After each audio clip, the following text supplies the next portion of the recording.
you could have a number of people reading the same book, and everyone's going to take away something different from it.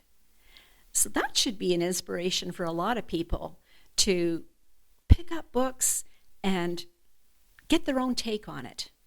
That to me is just amazing, and I have found that to be true.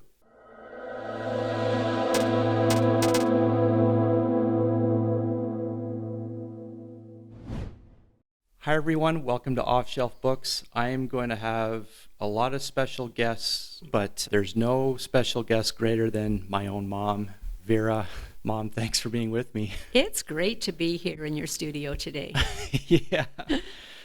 If there's anyone that had a huge inspiration for me to get into reading, it was you, and I can't thank you enough for that. Well, thank you. And actually, that is what helped to inspire me to become a reader, was my home influence as a child.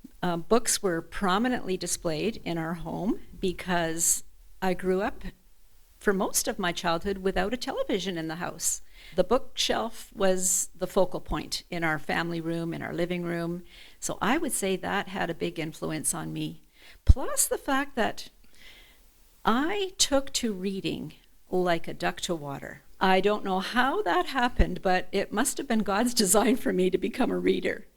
And it's been my passion ever since. I found it to be a great source of entertainment. I would mostly read fiction and fairy tales and mystery books. So it was great to escape to a world of adventure and wonder. That just was my inspiration.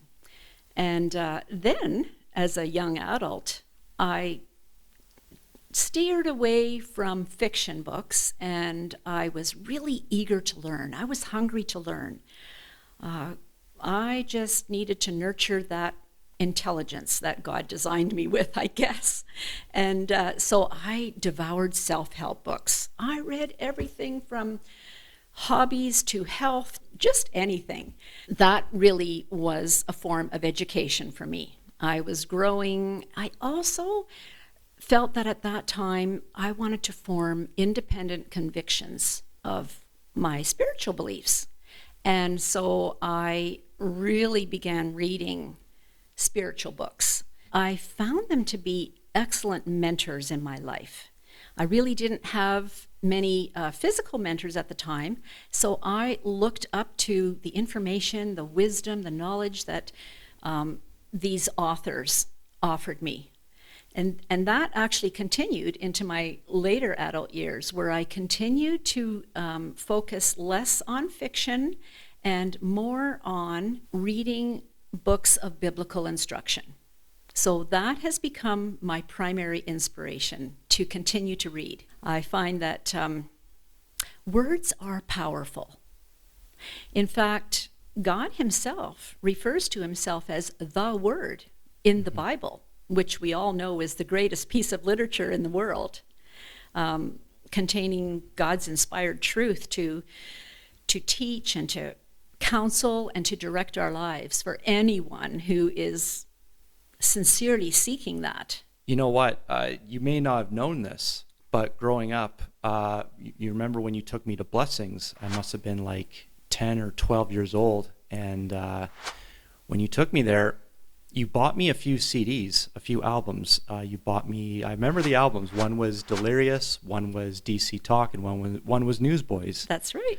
And while I didn't get any books then, I was really loving that music, and I was fascinated with the band members of the music. And then they started releasing books, and because I was so fascinated with these artists, I was reading books, and that actually that started the whole process of me getting into books. You probably never knew that, but like I did not. Yeah, so because of those artists I was so intrigued in, I started reading their work, and then I guess I started to enjoy more books, because then it kind of led to other books and other artists and authors that maybe they associated with. So exactly. Had you not taken me to Blessings just to get me those 3 music albums, that wouldn't have happened. It was a great exposure to bookstores for you. Do you think there's a formula for anyone to become an avid reader? Like, we both kind of shared our own personal circumstances, it's not like it was planned or anything. Maybe there is no plan. Like, how does one become an avid reader? I don't really know the answer to that. I feel that God designed me to be a reader, and it could be part of my personality, it could be part of my learning style, but once you discover the world of books, there are so many topics to inspire you and to keep you inspired. And that's what happened to me. You're right. I don't think there is a plan or a formula for someone to become an avid reader. We would all wish everyone would become readers. Like, Exactly. I mean, I feel it's a very important skill set that, I mean, yes, there's reading on screens, on like articles, and people are still reading, But for those that are doing it, more power to them, and it's just invaluable. In fact, in our winter months, it's quite cold, and a lot of us don't get out as much as we'd like to.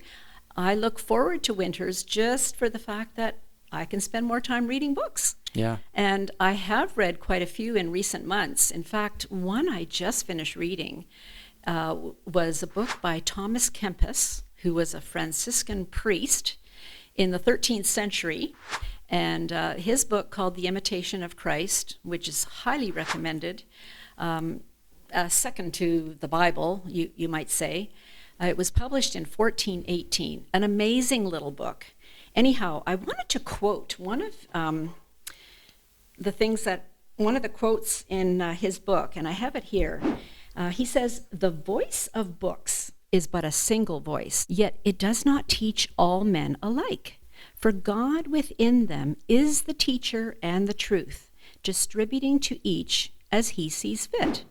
To me, that quote says that you could have a number of people reading the same book, and everyone's going to take away something different from it. So that should be an inspiration for a lot of people to pick up books and get their own take on it. That to me is just amazing, and I have found that to be true. So that's a pretty old book.